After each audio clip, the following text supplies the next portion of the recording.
Hello friends, very good morning.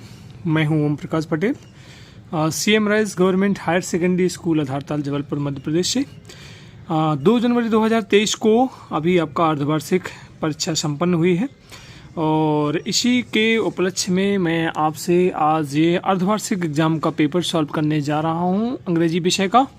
तो जैसा कि आप सामने स्क्रीन पर देख रहे हैं, half year examination 2022-23 subject English, और ये समय 3 घंटे और टोटल क्वेश्चन 16 मार्क्स 75 का है।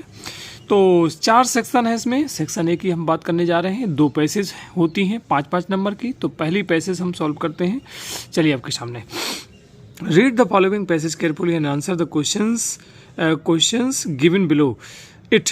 मतलब कि पैसेज को बहुत ही ध्यानपूर्वक पढ़ना, केयरफुली मतलब ध्यानपूर्वक पढ़ना है और प्रश्नों के उत्तर नीचे जो प्रश्न दिए गए हैं उनके आंसर देना है।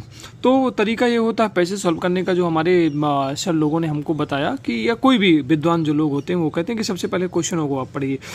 The curse of deer death was, ये कुछ ऑप्शन दिए गए हैं जैसे कि his legs, his coat, his horns, his eyes. Deer was ashamed of his legs, horns, head, coat. Which word in the passage means bright, splendid, glossy, smooth, dazzled? Write down antonym of the foolish. A deer went to a fool to fill in the blanks his thirst. इस तरीके से दिए गए। चलिए passage को पढ़ते हैं और थोड़ा वर्डों को भी ध्यान देंगे और समझने का प्रयास करेंगे। A deer, deer मतलब हिरण। Who was very thirsty, जो बहुत प्यासा था। thirsty मतलब प्यासा। Went to a pool to quench his thirst, अपनी प्यास बुझाने के लिए कहाँ गया? तालाब गया। कौन गया? हिरण गया। क्या इस प्रश्न का कोई जवाब है? The cause of dears death was, ऐसा कोई नहीं है। चलते आगे बढ़ते हैं। At the time of drinking water, उसी समय पानी पीते समय, ही सा हिमसेल्फ, उसने खुद को देखा। हिमसेल्फ मतलब खुद को देखा। इन द क्लियर वाटर, साफ पानी था। तो उस साफ पानी में आपको पता है कि सामने वाले की मूर्ति या चित्र या खुद का चेहरा दिखाई देता है। हाउ हैंडसम, मैं कितना हैंडसम हूँ, सुंदर हूँ। आई एम, मैं कितना सुंदर हूँ। थॉट, सोचा उसने ऐसा। किसने? हिरण ने। द हॉर्न्स, हॉर्न्स मतलब सींग जो होते हैं। ऑन माई हेड, जो मेरे सिर में, मेरे सिर पर हैं। और ब्रांचिंग लाइक ट्रीज, ऐसी शाखाएं निकली हुई जैसे कि पेड़ों से शाखाएं होती है ना पेड़ों में, ऐसे लग रहे हैं मेरे सींग। किसके? हिरण के। My coat is smooth on my glossy. अब यहाँ पे वो कोट तो नहीं आदमी पहनने वाला, आई मीन जो हिरण गलकम्बलों की होता है और जो खाल होती है।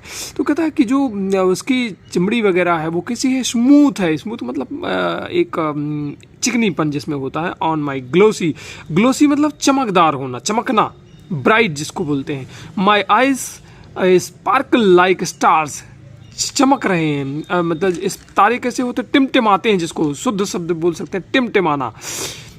उसकी जो आंखें हैं वो टिमटिमा रही हैं। ओनली माई लेग्स, मेरे जो पैर हैं, आर सो लॉन्ग, इतने लंबे हैं कि और इतने पतले हैं कि I am ashamed of them, मुझे उन पे देख के शर्म आती है। कौन? मेरे पैर, और जो मेरे जो पैर हैं उतने लंबे हैं और बहुत पतले हैं। इससे उनको किसको शर्म आती है? किसको? हिरण को।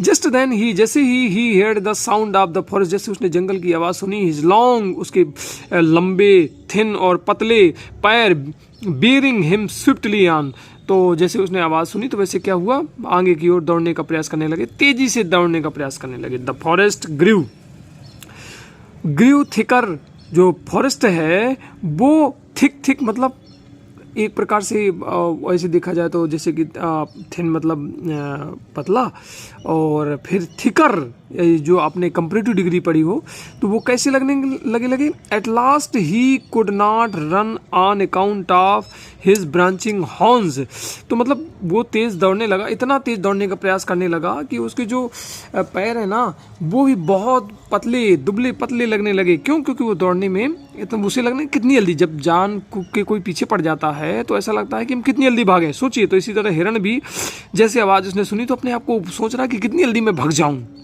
सो he was caught by the hunter, लेकिन इसीलिए वो एक शिकारी के द्वारा पकड़ा गया। हाउ फुलिश, कितना मूर्ख है। आउ आई हैव बीन, मैं कितना मूर्ख रहा हूँ। अब शिकारी के द्वारा पकड़ लिया गया। कौन? हिरण। तो वो सोच रहा है मैं कितना मूर्ख हूँ। Cried the dying deer, cried चिल्लाया, मरता हुआ deer, oh my splendid horns, मेरे जो शानदार सींग हैं, are the cause of my death, मेरी मृत्यु का कारण बने। कौन? सींग। और सींग की वो सींग के ही वो क्या कर रहा था? तारीफ कर रहा था कि मेरे सींग बढ़िया कैसे हैं, ब्रांचिंग लाइक ट्रीज। और पैरों की वो जो है नहीं कर पा रहा था, तो देखो पैरों ने ही सहयोग किया। सींग क्या करते हैं? कुछ नहीं, कोई और सुंदरता का कारण बनते। खैर छोड़िए, तो अलग मैटर है। तो पहला, the cause of dears death was, किसके कारण डियर की मृत्यु हुई? उसने लास्ट में बोला कॉज ऑफ माई डेथ, किसके कारण? Splendid horns. तो कहाँ है हॉर्न्स? ये लिखा है थर्ड नंबर पे। बाकी विकल्प पे आपको जाना नहीं है। Third number, his horns, his eyes, his coat, his legs की कोई बात ही नहीं है। Deer was ashamed of his, जो डियर था वो शर्मिंदा क्यों था? आपको बताया था कि उसके जो ये लिखा हुआ है long legs are so long, इतने जो लंबे हैं और पतले हैं, इसी कारण लेग्स की बात की जा रही थी। तो ऑप्शन क्या है? फर्स्ट वाला। Which word in the passage means bright, bright का मतलब क्या होता है? भाई भी मैंने बताया ग्लोसी ना, चमकदार, स्प्लेंडेड शानदार, स्मूथ चिकना, और डेस्ट थोड़ा अलग टाइप का होता है, पर glossy correct answer is the glossy. Right the antonym of foolish, foolish का मतलब होता है मूर्ख, तो इंटेलिजेंट या कुछ भी अभी लिख सकते हो। अभी मैं आपको आंसर थोड़ा दिखाऊंगा। A deer went to a pool to his quench his thirst, ये देखिए लाइन पढ़िए, pool to quench his thirst. सीधे सीधे यदि देखा जाए विकल्पों को विद्यार्थियों, तो आप लाइन में अगर आप पूरे पैराग्राफ को पढ़ें, पैसेज को पढ़ें, तो कोई हर लाइन में उसका आंसर छिपा होता है, एक आध दो आंसर होते हैं। देखिए बहुत सरल पैसेज था इस बार का। चलिए आगे बढ़ते हैं, पैसेज नंबर सेकंड को आप देखने का प्रयास करते हैं। तो read the following passage carefully and answer the question given below, वही फिर से लिखा हुआ है 5 नंबर का। देखते हैं। Water is very essential for us, essential मतलब महत्वपूर्ण है, आवश्यक है। कौन? वाटर मतलब पानी हमारे लिए बहुत आवश्यक है। We should not waste it, हमें इसे बर्बाद नहीं करना चाहिए। बिकॉज ऑफ शॉर्ट रेनफॉल्स, कम वर्षा होने के कारण जो ड्रॉट्स, सूखा, and overuse of water मतलब ज़्यादा पानी का ओवर यूज करना, इट हैज़ बिकम स्केयर्स, यही कमी हो गई, इसके कमी होने की एक तो पानी वर्षा कम होती है और हम फालतू का पानी भी बहुत यूज करते हैं, इस तरीके से जो है सूखा भी हो रहा है। इन द कमिंग ईयर्स, आने वाले वर्षों में, द प्रॉब्लम में बिकम सीरियस, और दिस, इस पे और ज़्यादा सीरियस प्रॉब्लम हो सकती है आने वाले वर्षों में। We must save every drop of water, हमें जरूर पानी की प्रत्येक बूंद को सेव करना चाहिए। We should collect rain water in underground tanks, मतलब कि ज़मीन पे अंडरग्राउंड टैंक्स बना करके जो वर्षा का पानी होता है उसे कलेक्ट करना चाहिए, इकट्ठा करना चाहिए। Further some measure are to be adopted to save water, the must turn off taps while brushing teeth, और इसके साथ साथ हमें जो बहुत बड़ी मात्रा में एक एक बूंद पानी की सेव करना चाहिए। कैसे? बी मस्ट टर्न ऑफ, हम बंद कर सकते हैं किसको? टैप्स को, मतलब नल को। जब हम मंजन करते हैं तो नल को बंद कर सकते हैं। कई बार क्या होता है, नल चालू करके हम मंजन करना शुरू हो जाते हैं, जानते हैं हमारी आवश्यकता से कितना ज़्यादा पानी खर्च हो जाता है। कलेक्ट वाटर, पानी को इकट्ठा करो। आफ्टर वॉशिंग फ्रूट्स, फल धोने के बाद उस वाटर को फेंको नहीं, उसको भी कहीं यूज में ले आओ। वेजिटेबल, सब्जियां, एंड क्रेसल, ये सब धोते हैं ना अपन, मील्स वगैरह, मतलब कि खाने पीने का सामान। And use it for gardening, तो गार्डनिंग में तो प्रयोग कर ही सकते हैं। सब्जियों के पानी को मतलब फल फूल धोया और उस पानी को फेंक न करके कहाँ डाल सकते हैं? गार्डन वगैरह में डाल सकते हैं, फूलों के ऊपर डाल सकते हैं। ओवर यूज ऑफ बोरवेल्स, ज़्यादातर ओवर यूज का मतलब होता है अधिकता यूज करना, बोरवेल्स का ज़्यादा से ज़्यादा प्रयोग करना। शुड बी स्टॉप्ड, इसको बंद कर देना चाहिए। Vehicles must be washed with water in bucket, जो व्हीकल्स है वो पानी किससे धोना चाहिए? बाल्टी में पानी लेकर के धोना चाहिए। बकेट मतलब बाल्टी में, जबकि हम क्या करते हैं? सटक लगा के सीधे धोना शुरू कर देते हैं। एंड नॉट बाई टैप, नल से भी नहीं धोना चाहिए। बी शुड रीयूज, हमें रीयूज की देखिए ज़्यादातर बात आती है। Reuse water after washing clothes, utensil, utensil मतलब बर्तन होता है, बर्तन कपड़े धोने के बाद उस पानी का प्रयोग कर लेना चाहिए। चलिए ऑप्शन देखते हैं। Water has become square because of, किसके कारण पानी की कमी हो गई? तो देखिए लिखा because of short rainfalls, drought, and overuse of water, it has become scarce. तो क्या है? Short rainfall correct answer, droughts बिल्कुल, ओवर यूज ऑफ वाटर तीनों सही है। तो ऑल ऑफ दिस मतलब जितने भी दिए गए वो सही है। What should we do to save water, हमें जो है क्या बी डू सेव वाटर, हमें वाटर का क्या सेव करना चाहिए पानी का, तो यूज़ वाटर लेविसली, लेविसली का मतलब होता है एक शानदार तरीके से बढ़िया ऐशो आराम से पानी को खर्च करना। ओवर यूज बोरवेल्स, बोरवेल्स का तो उसने मना किया है ना भैया कि ओवर यूज बोरवेल्स ना करो। नेवर यूज रीयूज वाटर, बार बार पूरे पैसेज में वो कह रहा है कि रीयूज करो रीयूज करो। तो save every drop of water, ये यहाँ पे मिला है save water every drop of water, देखिए यहाँ पे लिखा है, हाँ बिल्कुल बिल्कुल ये मिला, be must save every drop of water. देखिए इस तरीके से आपको भले कुछ अर्थ ना आता हो, अगर आप लाइन मिलाना जानते, शब्दों को पहचानना जानते, तो ऐसे आप इसको देख सकते हैं और इसको मिला के पढ़ सकते हैं। बी शुड सेव वाटर ये लिखा हुआ है, एवरी ड्रॉप ऑफ वाटर, क्योंकि ये विकल्प तो कहीं है ही नहीं है। चलिए C number, be should fill in the blanks the water after washing fruits, ये देखिए यहाँ पे आ गया है। फ्रूट्स की बात कहाँ पे हो रही थी, यहाँ पे हो रही थी आफ्टर वॉशिंग फ्रूट्स, ये लिखा है collect water after washing fruits, vegetable increase use it and for gardening. तो यहाँ पे देखिए रीयूज रिसाइकिल की तो बात आई नहीं है, रिन्यू की बात नहीं है, रिकवर की बात नहीं है, तो जाहिर सी बात है जो ऑप्शन हमको नहीं आए हैं पैसेज में उनको हटा करके रीयूज बार बार आया, यही करेक्ट आंसर हो गया। Vehicle must be washed by tap, नल से धोना चाहिए, साफ साफ उसने मना किया है कि व्हीकल्स को नल से नहीं धोना चाहिए, नॉट बाय टैप। तो किससे नहीं धोना चाहिए, ट्रू है कि फॉल्स है, फॉल्स है, क्योंकि टैप से मना किया है उसने, तो ट्रू है, ट्रू नहीं है, फॉल्स है। Give the antonym of drought, drought मतलब बाढ़, बाढ़ का मतलब जो एंटोनेम होगा तो आप जानते हैं कि बाढ़ का नहीं सूखे का उल्टा क्या होगा, बाढ़, फ्लड, तो FLOOD फ्लड। चलिए मैंने आंसर इनके बनाने का प्रयास किया, तो ये भी मैं आपको दिखा देता हूँ, देखिए आपके सामने है, हाफ ईयरली एग्जामिनेशन 2022-23 है ना, ये सब दिया है। आंसर क्वेश्चन नंबर 1 5 नंबर का है, पहले का third option his horns, B का फर्स्ट लेग्स, सी का सेकंड ग्लोसी, डी का क्लेवर इंटेलिजेंट ग्लोसी। देखिए मैंने आपको तीनों नहीं लिखना, मैंने आपकी सुविधा के लिए लिखा कि तीनों में से एक याद करके एक लिख दो आप, और ई नंबर आपका क्वेंच। इसी तरह आंसर नंबर सेकंड आप देख सकते हैं, ये सब लिखा है ऑल ऑफ दिस, पहले का fourth, B save every drop of water, C reuse, D false, और E number flood, deluge, downpour, ये सब आंसर। फ्लड आपको याद रहेगा तो यही लिख दीजिए। चलिए अब इसके बाद नेक्स्ट सेक्शन ए हमने फिनिश कर लिया। सेक्शन बी जो यहाँ पे लिखा नहीं हुआ है हम लिख देते हैं सेक्शन बी। पेपर थोड़ा इस बार ज़्यादा गलत सा टाइप हुआ है, कुछ सिस्टमेटिक नहीं हुआ है।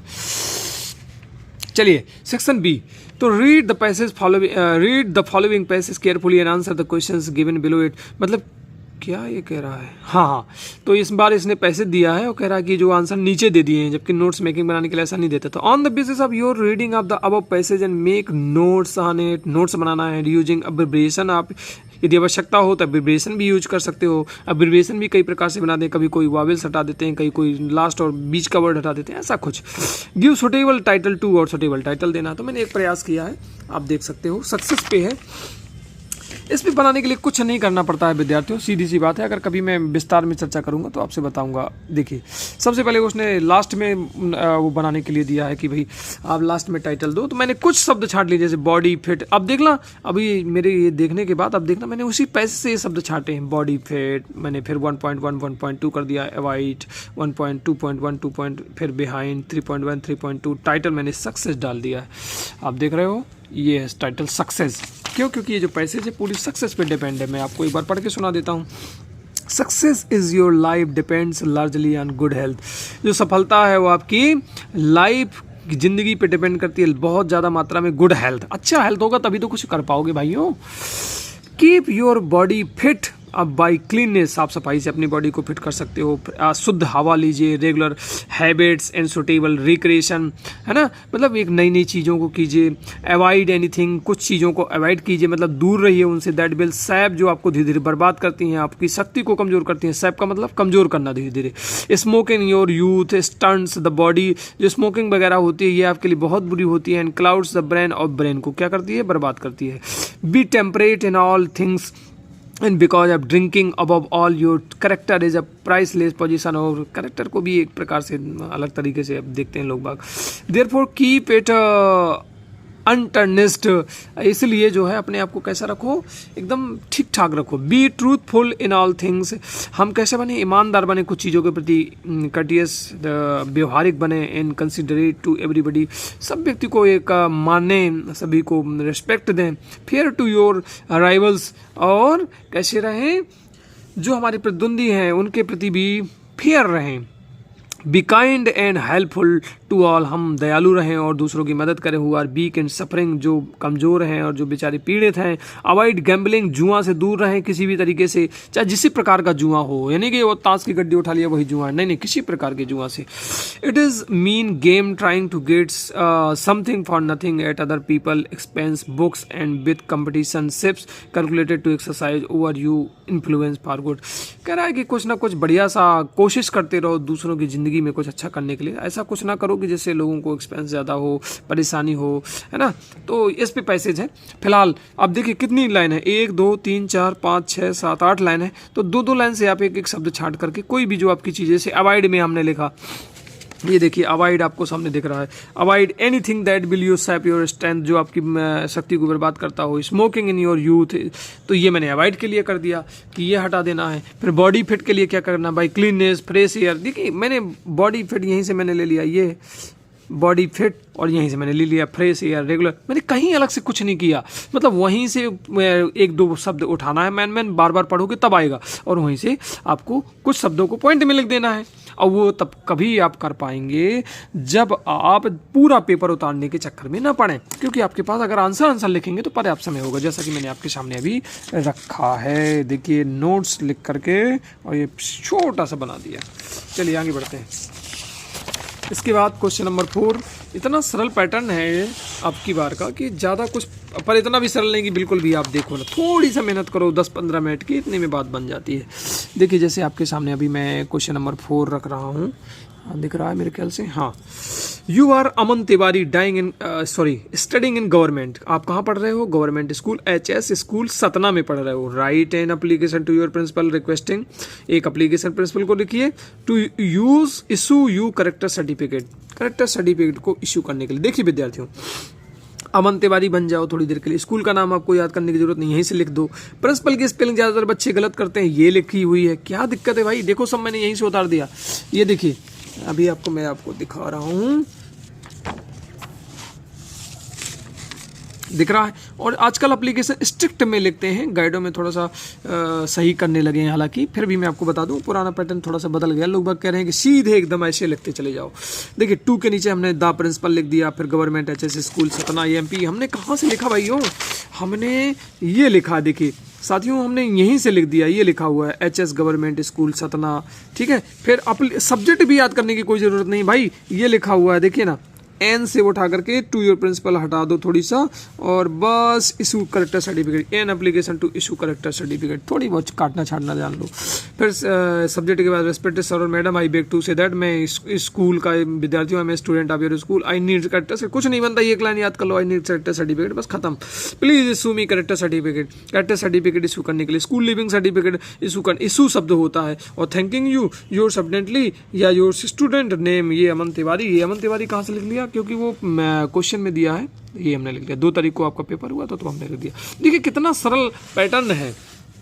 अब क्वेश्चन नंबर जो 5 है, आप देख रहे होंगे, write an essay on the following topic in about 150 words. तो value of the games and sport, wonder of science आपको याद ही होगा, माई हॉबी के नहीं जानते होंगे, एनी फेस्टिवल, दीपावली के फेस्टिवल आप लेके आएंगे। इसका भी मैं सरल, अगर आप मैसेज करेंगे तो मैं सरल ऐसे लिख के आपको दूंगा। मैंने अपने विद्यार्थियों को बहुत सरल आसान एकदम लिखे हैं 2-3 ठो। चलिए अब क्वेश्चन नंबर 6 है, जो कि शॉर्ट पैराग्राफ, क्या बोलते हैं इसको, पिक्चर कंपोजिशन, हाँ यही है शायद। Look at the visual given below and produce a small description about 75 words. ये चित्र बना के उन्होंने दे दिया है, इसमें हालांकि दिख नहीं रहा है, और इससे संबंधित तो जो दिख नहीं रहा मुझे पता है, क्योंकि इसका चित्र मैंने देखा, तो इस तरीके मैंने लिख दिया। ट्रीज ऑब्जर्व पॉल्यूशन, अगर नहीं दिख रहा ट्रीज के बारे में आपको दिख रहा, तो ट्रीज के बारे में 2-4 लाइन तो आप लिख ही सकते हो, और यदि दिख रहा है, हालांकि वार्षिक में पेपर बहुत क्लियर आएगा तो परेशान होने की जरूरत नहीं है।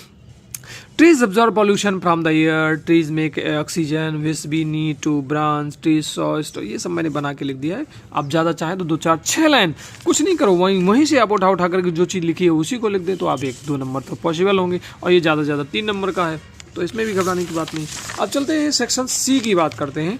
सेक्शन सी में ये आपका दिया गया है कि सेक्शन सी में ग्रामर है, ठीक है। Section C grammar, answer number 7 देख लेते हैं अपन। हाँ, ये भी बहुत सरल प्रश्न आ जाते हैं बार बार। ग्रैंड मदर टोल्ड, टोल्ड देखिए टोल्ड टेल से बना है, टोल्ड पास्ट है, इंडेफिनिट है। इंटरेस्टिंग, इंटरेस्टिंग जब लिखेंगे इंटरेस्टिंग ऐसा करके ई आया, और ई हिंदी में स्वर है, और जब स्वर हो तो एन लगाते हैं, इसलिए एन आ जाएगा। आई डोंट हैव, जहाँ पे डोंट, डोंट का मतलब क्या है, डू प्लस नॉट, दिखाई दे रहा है, डू प्लस नॉट बराबर डोंट। और याद रखिए जहाँ पे डोंट दिया गया हो और सम और एनी में से लगाना हो तो एनी को चुनेंगे, अगर यदि डोंट नहीं हो तो सम लगाएंगे, याद रखिएगा, सीधा सा फंडा है, क्या लगाएंगे, एनी, जहाँ पे डोंट हो। इट खालिस्तान, टुडे लिखा हुआ है मतलब प्रेजेंट की बात कर रहा है तो मे लगा देंगे, माइट और कैन को लगाने की बात ही नहीं है क्योंकि मे संभावना के लिए होता है। राजू जम्प्ड, अब देखिए जंप की जब बात आए तो इनटू ही लगाना है, क्योंकि जब क्रिया हो, क्रिया तेजी से क्रिया हो तो इनटू आता है, अंदर हो तो इनकी बात आती है। द अर्थ राउंड द सन, धीरे धीरे पृथ्वी घूमती है, चक्कर लगाती है, ये और हमेशा लगाती है, जब ऐसी कोई चीज़ हो तो मूव्स लगाएंगे, प्रेजेंट इंडेफिनिट, क्रिया में ऐसी S. They are playing cricket, are लगा हुआ है तो क्रिया में आएंगे, स्वाभाविक सी बात है क्योंकि are, is, am, are, was, were, ये सब कंटिन्यूअस टेंस में प्रयोग होते हैं। He invited them on birthday, तो मेरे ख्याल से ये भी, हालांकि आपको 5 करना, 7 मैंने सॉल्व करके दे दिए हैं आपको, लेकिन आपको 5 ही करना है, एक्स्ट्रा नहीं करना कि आपसे सब बनना है तो सब कर लो, लेकिन तो हो कई बार ऐसा होता है कि ऊपर के गलत कर दिए नीचे के सही कर दिए तो वो गड़बड़ हो जाता है। चलिए डू इट डायरेक्टेड देख लें। I do my work carefully, make negative. चलिए पहले मैं आपको fill in the blanks question number 7 के दिखा देता हूँ। देखिए पहले में एन, दूसरे में एनी, तीसरे में मे, चौथे में इनटू, पांचवें में मूव्स, पांचवें में प्लेइंग और देम। चलिए क्वेश्चन नंबर 8 की बात करते हैं। क्वेश्चन नंबर 8 शायद आप देख पा रहे होंगे। तो देखिए ये पहला प्रश्न, I do my work carefully, तो I do not do my work carefully, ये प्रेजेंट टेंस, ये हमेशा आता रहा है, आज से नहीं बहुत पहले से आता रहा है। क्यों ऐसा हमने किया, डू वर्ब भी है, और जब हम नेगेटिव बनाते तो हेल्पिंग वर्ब के साथ में बनाते, तो ये डू नॉट हमने क्या लगा दिया, हेल्पिंग वर्ब। देखिए डू जहाँ का तहाँ है, do my work carefully, do my work carefully, हमने कुछ चेंज नहीं किया, केवल ये बस जोड़ा है। फिर देखिए they are they playing football, कुछ नहीं करते, आर को उठा के यहाँ कर दो, दे को उठा के यहाँ कर दो, तो इस तरीके से देखिए हमने क्या किया, ये यहाँ आ गया, ये यहाँ आ गया, आर दे प्लेइंग फुटबॉल, बाकी क्वेश्चन मार्क लगा दिया। फिर नेक्स्ट है she plays doll, correct the sentence, गलत क्या है भाई, प्ले लिखा हुआ है, क्योंकि अगर पास्ट में होता तो PLAYD प्लेड होता, प्लेड भी नहीं है तो सीधी सी बात है फिर किस टेंस में होगा, एम भी नहीं लगा हुआ, हैव भी नहीं लगा हुआ, तो बचा प्रेजेंट इंडेफिनिट। और प्रेजेंट इंडेफिनिट कहता है कि क्रिया सिंगुलर इस सब्जेक्ट, ये सब्जेक्ट के साथ में जो ये थर्ड पर्सन सी है, और थर्ड पर्सन कुछ ऐसे सब्जेक्ट हैं जिनके साथ में क्रिया में क्या लगाना है, SES, तो प्लेज में एस लगा है क्या, नहीं लगा, तो क्या लगा देना है, एस। सी प्लेज डॉल्स। चलिए चौथा नंबर देख लेते हैं। He is very weak, he can not walk to hospital, you so that, बड़ा सिंपल सेंटेंस है। देखिए ही इज़ वेरी, वेरी की जगह क्या लगा दो, सो, वीक और एक फुल स्टॉप हटा दो और दैट जोड़ दो यहाँ पे, और जो ही का एच कैपिटल लिखा है स्मॉल लिख दो, इतना करना है, ध्यान दीजिएगा। तो क्या लिखा हमने, ही इज सो, देखिए बेरी की जगह हमने लिख दिया बीक, और ये देखिए फुल स्टॉप की जगह दैट लगा दिया, एच का ही का एच का स्मॉल लिख दिया, he can not walk to hospital, बाकी जो का तो जोड़ दिया। ये देख लीजिए आप, ही इज़ वेरी वीक, देख रहे हो है ना, फुल स्टॉप की जगह हमने दैट लगा दिया। Mother is making tea, change the voices, तो टी को आगे ले जाओ, देखिए ये देखिए टी को आगे ले गए, और जब कंटिन्यूअस टेंस होता है, ये कंटिन्यूअस टेंस हमने कैसे पहचाना, क्योंकि इसमें मेकिंग क्रिया में ING लगा, तो बी में ING लगा दो, tea is being made by mother. छठवां, ये वाला भी बड़ा सरल होता है, Rohit is my, if you take a taxi, यदि तुम टैक्सी लेते हो तो you can catch the bus, unless का प्रयोग करना इफ की जगह। अनलेस का मतलब होता है यदि डट डट डट नहीं, मतलब नहीं शब्द भी होता है। तो देखिए इसको अर्थ निकाल लेते हैं। If you take a taxi, यदि तुम टैक्सी लेते हो तो यू कैन कैच द बस, तुम बस पकड़ सकते हो। ये भी पॉजिटिव, ये भी पॉजिटिव, लेकिन जब इसको नेगेटिव बनाएंगे तो इसको भी नेगेटिव बनाना पड़ेगा। देखिए unless you take a taxi, अब क्या हो गया, नेगेटिव हो गया। ये सेंटेंस कैसा बन गया, नेगेटिव। इसको भी क्या बनाना पड़ेगा, नेगेटिव। यू कैन नॉट, हमने क्या जोड़ दिया इसमें जो लिखा हुआ यू कैन कैच द बस, तो you can not catch the बस। दोनों सेंटेंस एक जैसे होनी चाहिए। ये भी नेगेटिव बन गया। इसके बाद विद्यार्थियों रोहित, ये देखिए Rohit is my friend is sitting at the last bench, combine the sentence who. तो Rohit who is sitting at the last bench, जो लास्ट बेंच पे बैठा हुआ है, इज माई फ्रेंड। जहाँ पे वर्ब वाला सेंटेंस जुड़ा हो तो वहाँ पे ऐसा जोड़ देते हैं। रोहित, रोहित, रोहित के स्थान पे क्या प्रयोग करेंगे, हु। ठीक है, ये रिलेटिव क्लास कहलाता है। इसके बाद यहाँ से जोड़ देंगे is sitting at the bench, he हटा करके ही की जगह क्या लगा दिया, हु, लेकिन कामा लगाएंगे। इसके बाद लास्ट में ये जोड़ दिया, ऐसा है। चलिए क्वेश्चन नंबर 8, मतलब कि सेक्शन सी भी खत्म हो गया। अब सेक्शन डी की बात हम करने जा रहे हैं प्यारे साथियों। सेक्शन डी तो आपकी किताब से आता है, हालांकि सेक्शन सी लिखा, सेक्शन डी है। The lesson his first flight is about, बताइए किसके बारे में है, किसके बारे में है, पायलट के बारे में, पायलट के बारे में, मदर के बारे में, शीगुल, शीगुल के बारे में भाई। What is I symbol, hated, घृणा होता है इसका मतलब। व्हाट डिड बल्ली बिस्फार, बल्ली क्या चाहती थी, बस पे सवारी करना, ट्रक पे सवारी, कार पे सवारी, साइकिल पे सवारी। अगर आपने लेसन पढ़ा होगा तो बस पे सवारी करना। विच प्लांटेशन इज पॉपुलेशन नहीं है, पॉपुलर, ये गलत लिख गया उन्होंने, पॉपुलर इन असम। तो कौन है पॉपुलर, टी प्लांटेशन। कॉफी नहीं है, वीट नहीं है, राइस नहीं है, आपको पता होगी असम जो है चाय के लिए फेमस है, तो टी प्लांटेशन। चलिए ये भी सही हो गया। आंसर देख लेते हैं। पहले का 4th नंबर शीगुल, दूसरे का 3rd नंबर हेट्रेट, तीसरे का 1st नंबर बस राइट, चौथे का 1st टी प्लांटेशन। अब चलते हैं 10 नंबर, 10 का ए। चलिए 10 का ये देख लेते हैं। ये कुछ एक्सट्रैक्ट दिया है, मतलब कि पैसेज एक आपकी किताब की किसी लेसन से उठा लिया गया है। पोस्ट मास्टर लिखा हुआ है, मतलब कि लेटर टू गॉड लेंचो नामक लेसन से लिया गया है, तो आप देख सकते हैं। तो who had come up with the idea of collecting money, मैं तो इसको ऐसे ही बता देता हूँ बाद, हालांकि इसमें सब आंसर लिखा हुआ है। Following Sunday Lencho came a bit earlier than usual to ask if these was a letter for him. Sunday के दिन लेंचो आता है और कहता है कि वो जो लेटर था उसके लिए था। That was the postman himself, postman खुद ही, who handed the letter to him, जो पोस्टमैन ने खुद ही उसको लेटर दिया था। While the post master experience the contentment of a man who has perform a good deed looked and form his office. उन्होंने जब लेंचो ने, आपको पता है कि दिया था लेटर, तो पोस्ट मास्टर लोगों ने सोचा कि यार कितना विश्वास करता है, इसके विश्वास को ना तोड़ा दिया है और हम इसको जो है अच्छा काम कर देंगे, यदि पैसा भेज देंगे। तो Lencho showed not the slightest surprise, surprise भी नहीं हुआ कि ये मुझे पोस्ट ये जो लेटर मिला है तो भगवान ने भेजा, किसने भेजा, क्योंकि उसको इतना विश्वास था भगवान पे। ऑन सीइंग द मनी, ये धन देख करके, such was his confidence but he became angry, लेकिन जब उसने देखा कि अंदर खोल के जो 100 पैसे मैंने मंगाए थे तो वो नाराज हो गया। काउंटेड द मनी, काउंट करके। God could not have made a mistake, भगवान गलती नहीं कर सकता, इतना भी विश्वास है। नार could he have denied Lencho, ना वो लेंचो को मना कर सकता है। व्हाट ही हैड रिक्वेस्टेड, जो उसने रिक्वेस्ट किया था। तो आपको याद है कि लेंचो ने 100 पैसों के लिए जो है रिक्वेस्ट किया था। देखते हैं। Who had come up with the idea of collecting money, post master ने, ये लिखा हुआ है। पोस्ट मास्टर ने जो है ये कहा था कि भाई अपने सहपाठियों से, अपने कॉलेज से कि भैया इसको पैसे देना है। तो postman, post master, Lencho, his wife. तो पोस्टमैन अलग बात है जो देता है, पोस्ट मास्टर जो अपने कॉलेज में सबसे बड़ा होता है वो पोस्ट मास्टर कहलाता है। Lencho was angry to see the money, a lot of, more, no, ढेर सारा पैसा देख करके कि कम पैसा देख करके। ये लेस का मतलब होता है कम, तो लेस मनी देख करके नाराज हो गया था। In his letter to God Lencho asked for 100 पैसों के लिए उसने कहा था। तो 3 प्रश्न इसके हैं, देखिए आंसर इस प्रकार से हैं। 10 का फर्स्ट का सेकंड, पोस्ट मास्टर, सेकंड का थर्ड, लेस, थर्ड का फर्स्ट, 100 पैसों। इसी तरह एक पोयम आपकी दी गई है, उससे कुछ प्रश्न वो पूछना चाह रहा है, उससे देख लेते हैं। He locked in a concrete cell, his stand behind bars, stalking the length of cage, ignoring the visitor. Cage को पढ़ करके हमको लगता है कि एक पोयम है जिसका नाम है क्या नाम है, माफ कीजिएगा भी याद नहीं आ रही, मैं बताता हूँ। तो here concrete cell means school, building, zoo, jail. Jail की बात है तो उसमें जू की चिड़ियाघर की बात होती है जिसमें एक शायद पैंथर और टाइगर वगैरह है ना। और फॉरेस्ट की बात की गई, टाइगर इन द जू, हाँ शायद ऐसी कुछ है।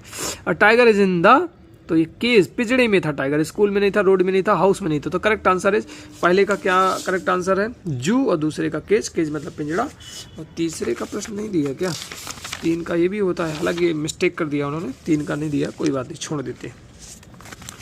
अब क्वेश्चन नंबर 11, क्वेश्चन नंबर 11 में 6 प्रश्न आपको करना है, प्रत्येक प्रश्न 2 नंबर का है।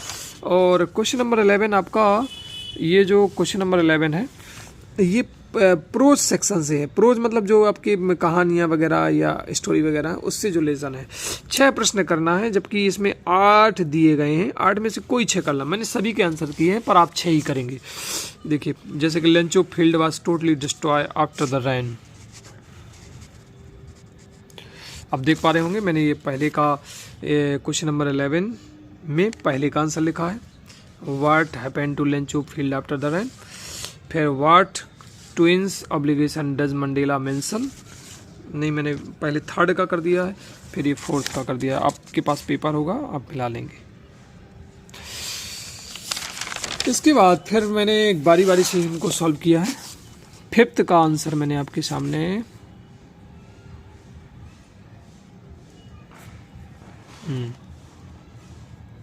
11 नंबर ही चल रहा है अभी।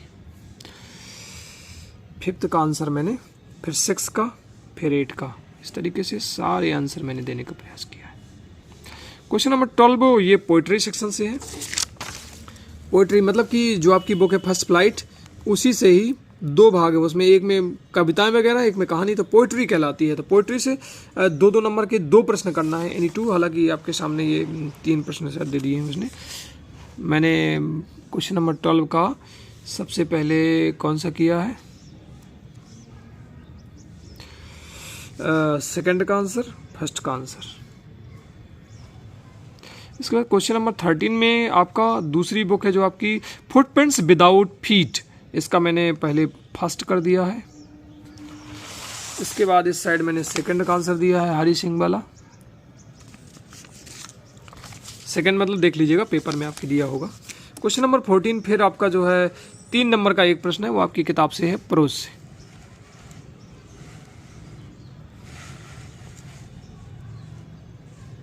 देख पा रहे होंगे, अथवा में एक दिया है, मैंने पहले का दे दिया है, फर्स्ट मंडेला थॉट। ये 14 नंबर जो आपका दिया है, तो कौन से वाले का आंसर दिया है, मंडेला चेंज हिज एक्सपीरियंस, मैंने मंडेला वाले का दे दिया है, पोर्ट्रेट वाला छोड़ दिया है। फिर क्वेश्चन नंबर 15 आप देख सकते हो, मैंने इसके दोनों नहीं किए, एक एक किया है।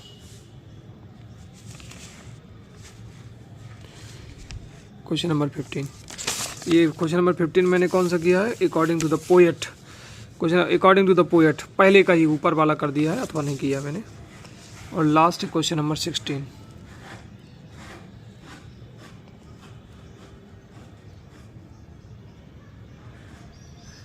जी इस तरीके से फिनिश हो जाता है। क्वेश्चन नंबर 16 में मैंने कौन सा किया है, how did lady dress Horace, lady told Horace, ये वाला किया है। How did lady in dress convince Horace then by two the. Okay साथियों, इस तरीके से पूरा सॉल्यूशन आपके सामने प्रस्तुत किया गया। लाइक कीजिएगा, और बहुत मेहनत से मैंने बनाया है इसको, और कहीं कोई गड़बड़ी हो तो मैसेज कीजिएगा, और यदि और कोई हेल्प की ज़रूरत है तो मुझे बताइएगा। और यदि आपको ये लिखित में चाहिए तो आप मुझे मैसेज कर सकते हो, तो मैं व्हाट्सअप नंबर दे करके आपको भेज भी सकता हूँ। तो बहुत बहुत धन्यवाद, फिर से मिलते हैं अगले वीडियो को लेकर के।